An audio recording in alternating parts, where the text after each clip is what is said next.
Voilà, maintenant qu'on a vu les déterminants à 2 et à 3 dimensions, eh bien, il est grand temps de généraliser ce concept aux matrices n fois n, hein, n étant un nombre quelconque. Alors voilà, j'ai choisi cette jolie illustration ici parce que le calcul du déterminant implique un petit jeu calculatoire qui rappelle le jeu des poupées russes.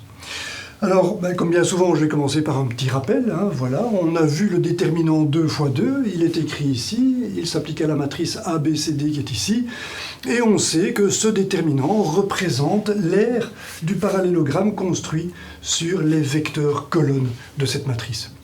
On se rappelle aussi que cette aire est orientée, c'est-à-dire qu'elle a un signe plus ou un signe moins, selon que dans l'ordre qui est ici, VW, le passage de V à W se fait dans le même sens que XY ou dans le sens opposé. Si on va dans le même sens, comme c'est représenté ici, on a une aire positive. Si ce n'est pas le cas, on a une aire négative. Donc voilà, le déterminant 2 fois 2 représente une aire orientée. On a vu le déterminant 3 fois 3 qui est écrit ici et qui, par définition, est obtenu à partir du produit mixte des 3 vecteurs colonnes de la matrice 3 fois 3 considérée.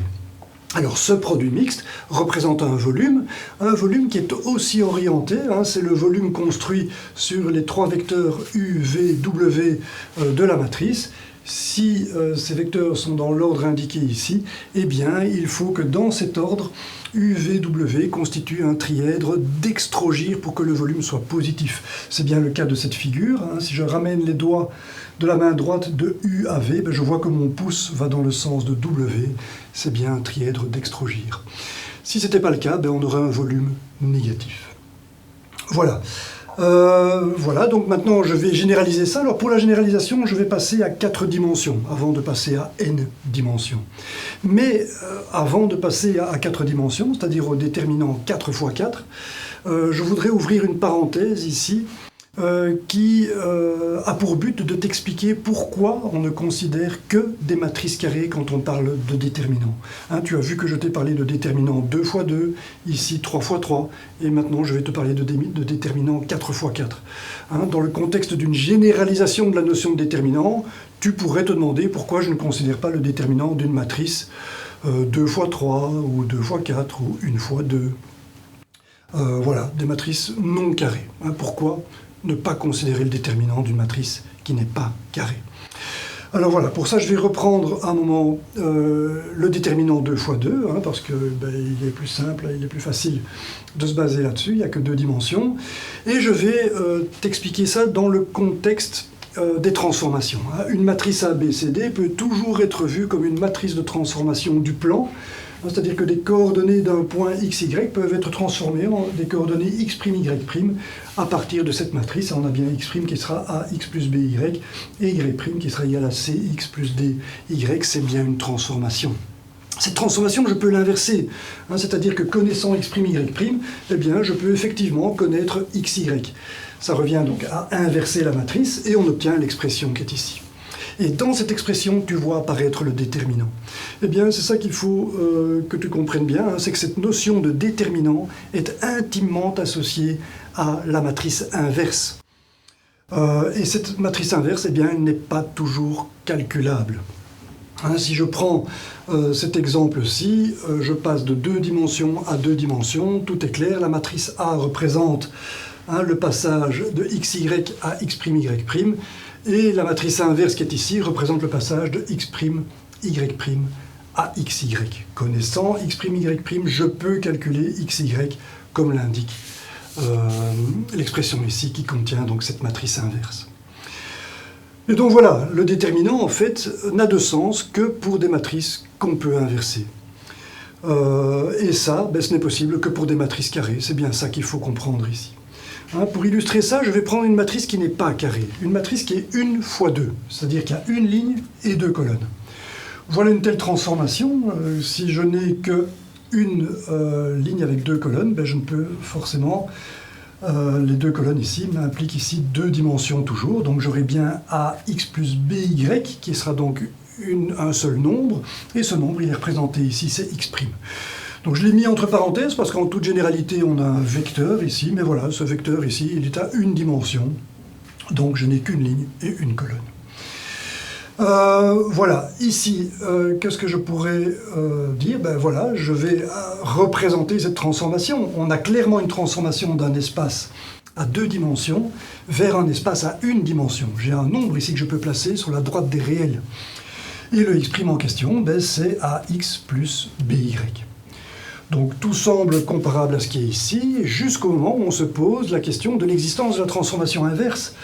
Et là on voit qu'effectivement, cette transformation inverse pose problème. Comment est-ce que je pourrais passer de la connaissance de x' à la connaissance de xy? Ben on voit bien que c'est impossible. Si je connais x', j'aurai ici une équation pour 2 inconnus, mais cette équation elle est bien unique. J'ai 2 inconnus et une seule équation. Le système est indéterminé. On peut aussi dire sous-déterminé. Je n'ai pas assez d'informations ici pour retrouver x et y. Je n'ai pas de valeur imposée à x et y à partir de la connaissance de x'. Autrement dit, cette matrice est non inversible. On ne peut pas inverser cette transformation. Voilà, donc ceci est un cas très simple d'une matrice qui contient un nombre de lignes différent du nombre de colonnes. On a un nombre de lignes inférieur au nombre de colonnes. Et la même chose peut être montrée dans le cas contraire, quand le nombre de lignes est plus grand que le nombre de colonnes. Alors je vais de nouveau prendre un cas extrêmement simple ici, qui est l'exemple de cette matrice-ci. Voilà, je vais calculer x' et y' sur base de la transformation d'un nombre, c'est-à-dire de la transformation d'un point donné dans un espace à 1 dimension. Donc je passe de 1 dimension, cette fois-ci, à 2 dimensions, et non pas de 2 dimensions à 1. Donc voilà, c'est bien un exemple qui est complémentaire. On va analyser cette situation-là, et tu te rendras compte qu'effectivement, on ne peut pas inverser cette transformation. On peut s'en rendre compte très facilement en réalisant que x' est égal à ax, ligne par colonne, okay. Y', ben c'est bx, forcément. Et là, on constate bien que ça n'a pas de sens de chercher la valeur de x, oui c'est ça, la valeur de x connaissant x' et y'. Pourquoi? Ben parce que la première équation m'indique que x vaut x' sur a, et que x vaut aussi y' sur b. Alors un point quelconque du plan ne permettra jamais de satisfaire cette égalité ici, puisqu'en toute généralité, x' est différent de y'. Et donc ceci n'a tout simplement pas de sens. On ne peut pas inverser cette transformation-ci. Elle est, elle, surdéterminée. J'ai 2 équations pour une seule inconnue. Voilà, on ne peut pas satisfaire ceci à condition, bien sûr. Je pourrais y arriver si b est égal à a, c'est certain. Mais tu as compris qu'en toute généralité, on n'y arrive pas. Donc on ne peut pas inverser non plus un système surdéterminé, c'est un petit peu ça que ça veut dire. J'ai un système d'équations ici, cette matrice-là représente en quelque sorte un système d'équations qui est surdéterminé, x est donné par 2 valeurs différentes. Ici c'est le contraire, on a un système qui est sous-déterminé ou indéterminé. Je ne peux pas trouver x et y parce que j'ai une indétermination, il me manque ici une information. Voilà, donc c'est important que tu prennes conscience de ça. On ne définit pas le déterminant d'une matrice non carrée, tout simplement parce qu'une matrice non carrée ne s'inverse pas. Voilà. Et donc, c'est important que tu le saches, parce que si ton prof te demande un jour de calculer le déterminant d'une matrice qui n'est pas carrée, eh bien, tu peux lui répondre directement que le déterminant qu'il recherche, qui te demande de calculer, n'a tout simplement pas de sens. On ne définit pas le déterminant d'une matrice non carrée. Voilà, donc j'espère que c'est bien clair pour toi. Je peux maintenant passer à la généralisation.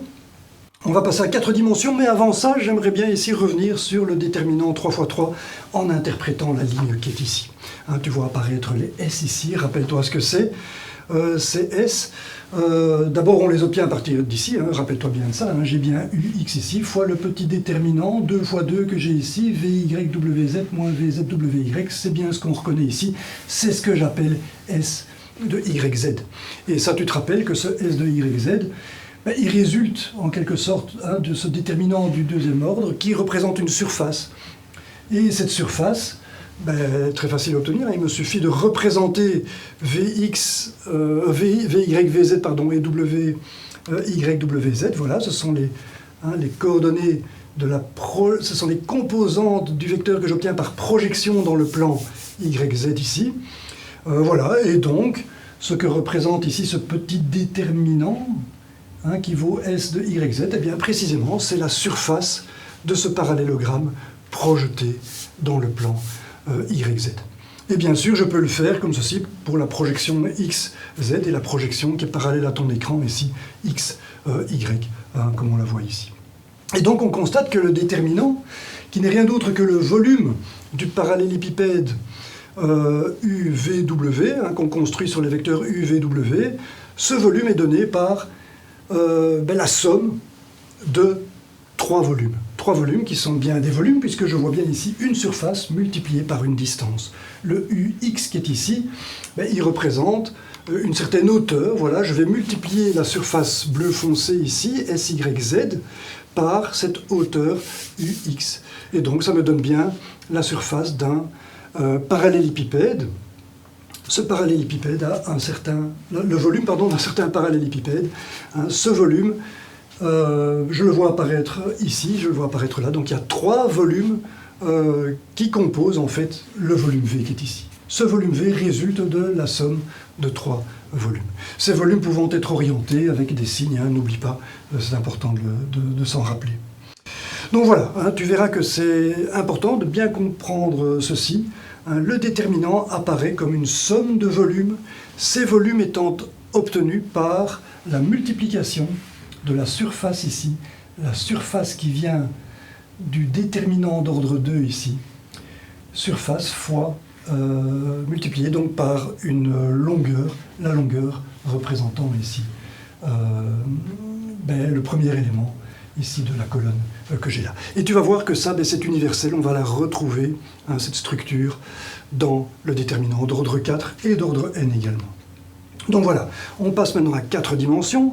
4 dimensions, puisque je ne traite que des matrices carrées, ça veut dire que j'ai 4 vecteurs colonnes de 4 composantes. Je suis donc bien ici dans un espace à 4 dimensions, x, y, z.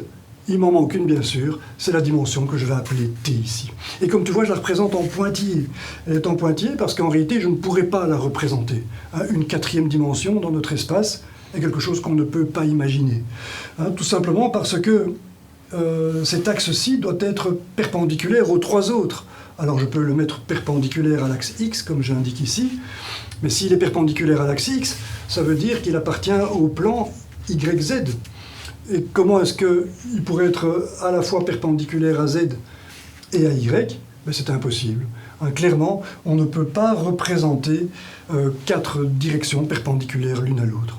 Notre cerveau n'a pas accès à ça, on a l'habitude des 3 dimensions, on n'est pas câblé pour percevoir les 4 dimensions. Et donc ceci n'est que symbolique, c'est une 4e dimension symbolique, et je l'appelle T, comme tu vois ici, parce qu'en physique, je suis physicien, parce qu'en physique, on représente souvent la 4e dimension par le temps, puisqu'on vit dans un espace-temps à 4 dimensions.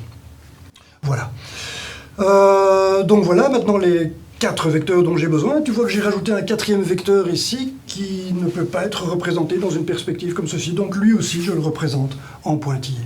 Ce sont les 4 vecteurs colonnes, bien entendu, de la matrice que je considère. Et bien sûr, je vais changer ici la notation. Je vais passer des doubles indices ici à la notion de composantes. Tous ces nombres, je peux bien les appeler comme je veux. Je peux très bien dire que ce sont les composantes T, X, Y, Z du vecteur R ici, même chose pour U, V et W. Donc voilà, j'ai ici écrit la matrice de manière un petit peu plus facile à interpréter. Donc voilà, le déterminant de cette matrice, voilà, c'est la notation habituelle que je te propose ici. Et cette notation, elle vient directement de la généralisation à 4 dimensions de la notion de produit vectoriel. C'est bien ça qui est à comprendre ici. Voilà le produit vectoriel généralisé à 4 dimensions. Et comme tu vois, le produit vectoriel à 4 dimensions se définit d'office sur 3 vecteurs. Rappelle-toi qu'à 3 dimensions, le produit vectoriel se faisait sur 2 vecteurs. On faisait V croix B, et on obtenait des petits déterminants 2 fois 2 comme ceci. Ici, c'est à 4 dimensions avec 3 vecteurs. J'ai bien sûr mis ici les vecteurs unités selon les 4 axes, T, X, Y et Z. Et le calcul de ce déterminant se fait de façon habituel, ce n'est d'ailleurs pas un déterminant ici, pardon, c'est un tableau mnémotechnique qui me définit le produit vectoriel. Voilà, le système mnémotechnique à utiliser, c'est d'isoler un des vecteurs de base ici, un t en l'occurrence, ici, par exemple. Donc je vais forcément enlever tous les éléments de la même ligne et de la même colonne, et je vais me retrouver ici avec un tableau 3×3 que je vais considérer comme un déterminant. Et donc ceci, ce sera la première composante, ce déterminant, c'est la première composante du produit vectoriel que j'obtiens ici. Et si je fais ça pour toutes les composantes, eh bien je vais obtenir un vecteur à 4 dimensions, bien sûr, qui sera en fait perpendiculaire au vecteur U, V et W. Ça généralise simplement ce qu'on a vu donc à 3 dimensions. Alors si on accepte ça, on voit que cette première composante du produit vectoriel de U par V par W, eh bien ça donne ce déterminant d'ordre 3 qui n'est rien d'autre qu'un volume. Un volume qui est le volume du parallélépipède construit sur les vecteurs U, V et W. Le voilà. C'est ce que j'appelle le volume V, X, Y, Z. Rappelle-toi la surface S, X, Y qu'on avait pour un petit déterminant 2 x 2. Ici, c'est devenu donc un volume. On a généralisé avec une dimension de plus. Voilà. Donc, maintenant, je vais prendre ceci et... Donc, on peut imaginer qu'on a fait ça pour toutes les composantes. Donc, j'ai chaque fois des volumes. Le volume V, X, Y, Z. Et puis, si je prends l'élément ici, j'aurai un volume qui sera en T, Y, Z, etc., etc. Tu as bien compris ça. Donc, j'obtiendrai bien ici un vecteur avec chaque fois une composante pour toutes les directions T, X, Y, Z. Je vais mettre ce vecteur en produit scalaire avec le vecteur R, le premier vecteur ici de la matrice. C'est donc un produit mixte que j'ai ici. Produit scalaire fois le résultat ici d'un produit vectoriel généralisé à 4 dimensions. C'est un produit mixte, et ce produit mixte va me donner tout simplement le déterminant qui est ici. Alors qu'est-ce que ça va cacher, ce produit mixte ? Eh bien on sait que le produit scalaire, c'est tout simplement la somme du produit des composantes homologues, prise 2 à 2. Donc je vais avoir ici la composante en T de R qui va être multipliée par la composante en T de ce vecteur, c'est-à-dire par ce déterminant-là. Et donc tu comprends bien que ce produit scalaire en fait va être donné directement par l'expression qui est là. C'est le déterminant. À la place de 1t, on va voir rt qui va venir, à la place de 1x, on va voir rx, etc. etc. C'est bien l'expression qui est ici. C'est l'expression du produit mixte généralisé à 4 dimensions. C'est bien ça qui est à comprendre dans cette idée de généralisation de la notion de déterminant. Alors voilà, je vais calculer ce déterminant, c'est-à-dire calculer le produit mixte qui est là. J'aurai rt fois le déterminant qui est ici. Déterminant 3 x 3 qui représente ce volume V de XY. Alors ici, je me retrouve dans une situation qui est tout à fait analogue à ce qu'on avait à 3 dimensions. Je vois qu'ici, à 3 dimensions, j'avais comme première composante ici à considérer UX. Ce UX était multiplié ici par un petit déterminant 2 x 2, voilà, qui représentait une surface. C'est la surface SYZ sur laquelle je suis revenu au slide précédent. Cette surface SYZ, elle est multipliée par UX, rappelle-toi, pour donner un volume. C'est le volume ici de cette surface SYZ développée sur la hauteur UX. C'est bien le volume de ce parallélépipède bleu qu'on voit apparaître ici. Voilà. Et ici, on fait exactement la même chose, à part que ce n'est plus une surface que j'ai, c'est un volume qui sera multiplié par une distance. Et c'est donc ce que je vais exprimer là, volume fois la distance. Je vais représenter ça ici.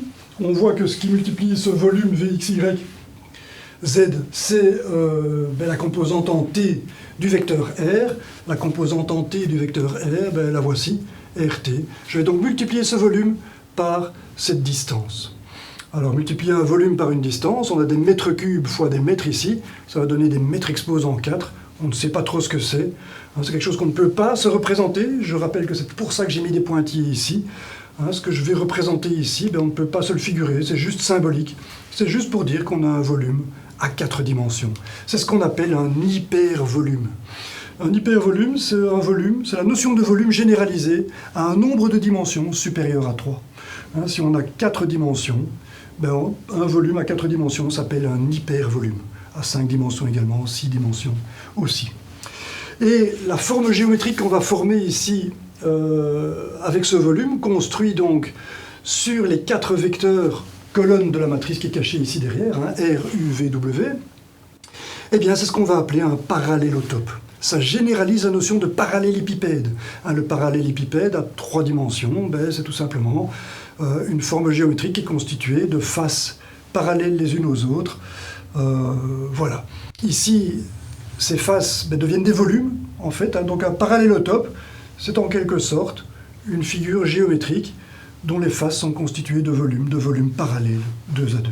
Et j'en ai 4 comme ça, 4 paires à considérer pour former le parallélotope. Alors n'essaye pas de te l'imaginer, hein, c'est juste impossible. Je répète que notre cerveau n'est pas câblé hein, pour percevoir 4 dimensions à la fois. Donc cette représentation ici est purement symbolique, c'est un volume à 4 dimensions, et je vais l'indiquer ici. Et donc voilà, quand tu regardes un déterminant 4 x 4, eh bien tu vois en réalité un volume à 4 dimensions. Tu calcules un volume à 4 dimensions en calculant ce déterminant. Voilà, c'est pas évident, hein, c'est pas donné à tout le monde. Voilà, félicitations, tu sais, hein, je vais t'apprendre maintenant comment calculer un volume à 4 dimensions basé sur 4 vecteurs à 4 dimensions, dans un espace à 4 dimensions. Alors voilà, je vais calculer ça. Qu'est-ce que je fais? Je prends le premier élément, j'élimine tous les éléments de la même ligne et de la même colonne, je reste ici avec un déterminant 3 x 3, que je vais donc mettre en produit avec RT. RT fois ce déterminant 3 x 3. Et puis je vais passer à l'élément suivant, j'aurai donc Rx ici, et puis rappelle-toi, hein, avec le produit vectoriel, on sait que quand on passe à l'élément suivant ici, on doit mettre un signe moins, on doit associer un signe moins au déterminant qui apparaît ici avec tous les éléments que je n'ai pas barrés en jaune. Et donc je mets bien le signe moins ici. C'est la règle de la main droite hein, qui est implicite ici dans cette notion de produit vectoriel. Rappelle-toi que ceci est le produit mixte de R, du vecteur R, avec le produit vectoriel U, V, W. Le produit vectoriel de ces 3 vecteurs à la fois. Donc voilà, cette règle m'impose ici le signe moins. Et puis je passe à l'élément suivant où je retrouve de nouveau un signe plus. RY fois le déterminant hein, qui apparaît ici. Le voilà, je ne vais pas rentrer dans les détails, hein, tu as compris. RZ à nouveau un signe moins, toujours pour les raisons de la règle de la main droite généralisée ici, à 4 dimensions. Voilà le résultat. Alors ceci, ça représente un certain travail, bien sûr, hein, il faudra calculer. Tous ces déterminants 3 x 3 également. Hein, si je prends le premier ici, rappelle-toi, hein, ça va être donné par ceci, c'est-à-dire un nombre multiplié par un petit déterminant 2 x 2. Voilà le petit déterminant 2 x 2 qui apparaît, le nombre est là, c'est UX. Et la même chose pour les autres ici, UY, UZ, on les voit apparaître ici. Donc voilà, il y a un certain nombre de calculs à effectuer, hein. Tu es d'accord que j'ai ici 1, 2, 3 opérations, 4 opérations par terme que j'ai ici. Ça fait 4 x 3, 12, plus une opération là, ça fait 14. 14, le tout encore multiplié avec une multiplication ici, ça fait 15. Ça fait 15 opérations pour les 4 termes ici, ça fait 60 opérations à réaliser, plus 1, 2 et 3 encore. 1 moins, 1 plus et 1 moins. Ça fait 63 opérations pour calculer un seul déterminant. Et là, tu auras compris donc que le calcul des déterminants, c'est assez calculatoire, c'est assez ennuyeux. Il y a pas mal de chances de se tromper. Hein, il y a pas mal de travail. Et donc, c'est pour ça qu'il sera important de bien connaître les règles de simplification des calculs. Tu verras que dans de nombreux cas, on peut fortement simplifier pour éviter un grand nombre d'opérations, comme les 63 opérations qui sont nécessaires ici. Voilà. Donc maintenant tu es prêt à la généralisation complète. Hein. Je vais considérer ici une matrice n fois n. J'ai donc n colonnes. Donc, tu vois que j'ai mis des petits pointillés ici. Hein. 1, 2, 3, 4, etc. On continue jusqu'à n-1, n. Même chose pour les lignes, bien entendu. On ne définit les déterminants que des matrices carrées. Voilà. Alors, le déterminant... il va être noté comme d'habitude avec les 2 traits ici. Je passe de la matrice au déterminant en remplaçant tout simplement les parenthèses par 2 traits. Et ceci, ça représente le produit mixte généralisé de ce premier vecteur colonne ici avec le produit vectoriel généralisé à n dimensions qui va d'office impliquer n-1 vecteurs, etc. etc. Hein, tu as compris que ceci, ben, ça va donner tout simplement un hypervolume d'un parallélotope construit sur les vecteurs colonnes de la matrice. Hein, voilà, on ne peut en représenter on ne peut le représenter que de façon symbolique, bien entendu. C'est pourquoi je dessine ici à peu près n'importe quoi. Tout ce que je sais, c'est que ce sera un volume, un hypervolume à n dimensions. Voilà, alors pour calculer le déterminant maintenant, ben, tu as probablement compris hein, que c'est là qu'on va trouver le jeu de poupée russe. Pourquoi? Ben parce que voilà, j'ai ici un premier déterminant qui est représenté par cette première poupée russe, la plus grande.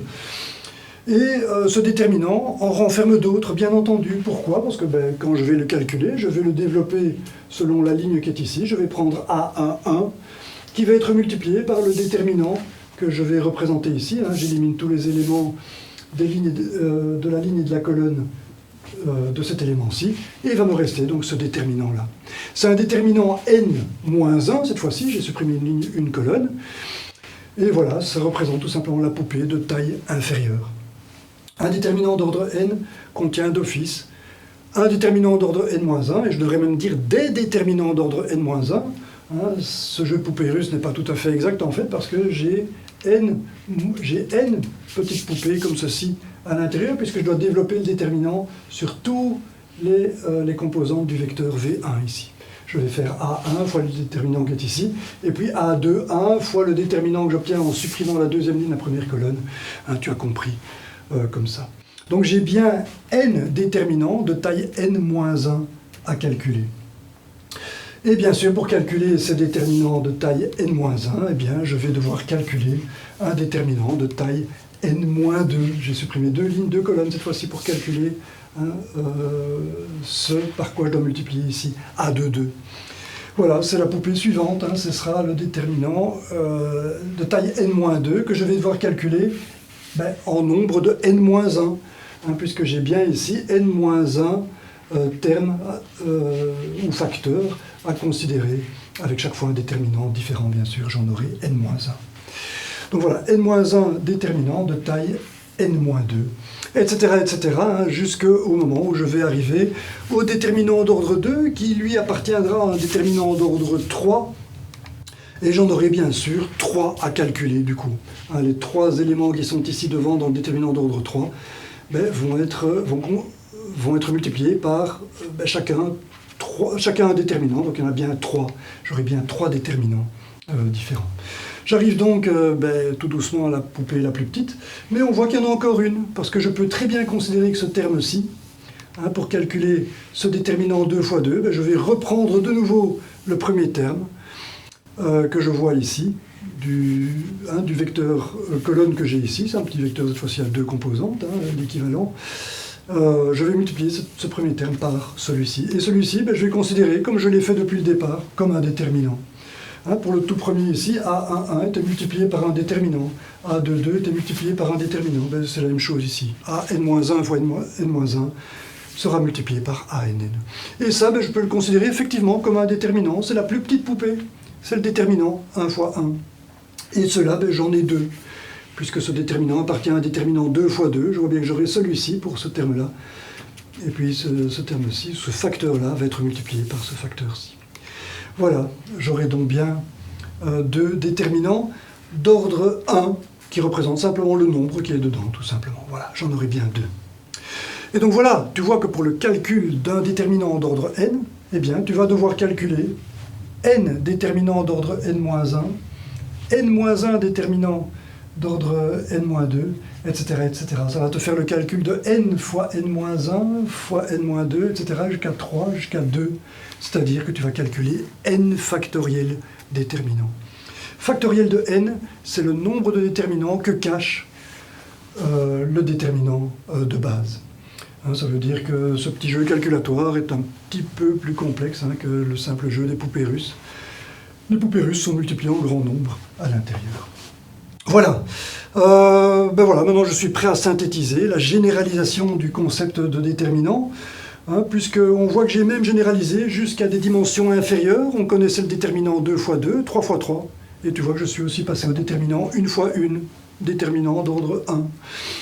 Ben ça, c'est un simple nombre qu'on peut toujours représenter, bien sûr, sur la droite des réels, de façon à retrouver cette notion de dimension. Et si j'ai une dimension 1, bien entendu, une dimension 1, un objet de dimension 1, ben c'est un objet dans un espace à une dimension. Ça ne peut être caractérisé que par une longueur. C'est une longueur, cette fois-ci, que j'ai, et une longueur qui peut être orientée, bien entendu, selon le signe du nombre que je trouve ici. Déterminant d'un nombre, c'est ce nombre. Si ce nombre est positif, eh bien, je vais avoir la flèche orientée vers les x positifs, bien entendu. C'est la représentation des nombres réels, sur la droite des réels. Et si ce nombre est négatif, eh bien, j'aurai une orientation différente. Un nombre peut être orienté, peut être interprété comme orienté selon son signe, exactement comme on l'a fait pour le déterminant d'ordre 2. Le déterminant de la matrice 2 fois 2 A, B, C, D ici, A, C et B, D sont dans un ordre particulier ici qui font que ce déterminant est positif. Je vais bien de AC à BD, qui est bien dans le même sens que XY. J'ai bien une aire positive. Mais si j'intervertis le vecteur BD et le vecteur AC, ça veut dire que je passe de ce vecteur-là à celui-là, cette fois-ci. Et là, j'ai bien une aire qui doit être considérée comme négative. Le déterminant 2 fois 2 représente une aire orientée, l'orientation étant donnée par le signe de l'aire. Et finalement, on a vu également le déterminant 3 fois 3, qui, lui, représente le volume construit sur les vecteurs colonnes de la matrice, avec toujours une orientation donnée par la nature dextrogire ou lévogire du trièdre que représentent dans l'ordre indiqué ici les vecteurs U, V, W. Voilà, et puis on est passé à n dimensions directement. Et à n dimensions, qu'est-ce que j'ai? J'ai un hypervolume, l'hypervolume d'un parallélotope, qui est un objet très bizarre, qu'on ne peut pas se représenter. On ne peut se le représenter qu'au travers des mathématiques. Voici le volume d'un parallélotope construit sur n vecteurs. Voilà, c'est ici que se termine cette séquence. J'espère que tu as bien suivi, puisque les déterminants sont tout à fait fondamentaux pour comprendre l'algèbre linéaire. Tu verras, le déterminant intervient pour beaucoup de choses, et cette interprétation géométrique te sera d'une grande utilité. Voilà, merci pour ton attention et à très bientôt.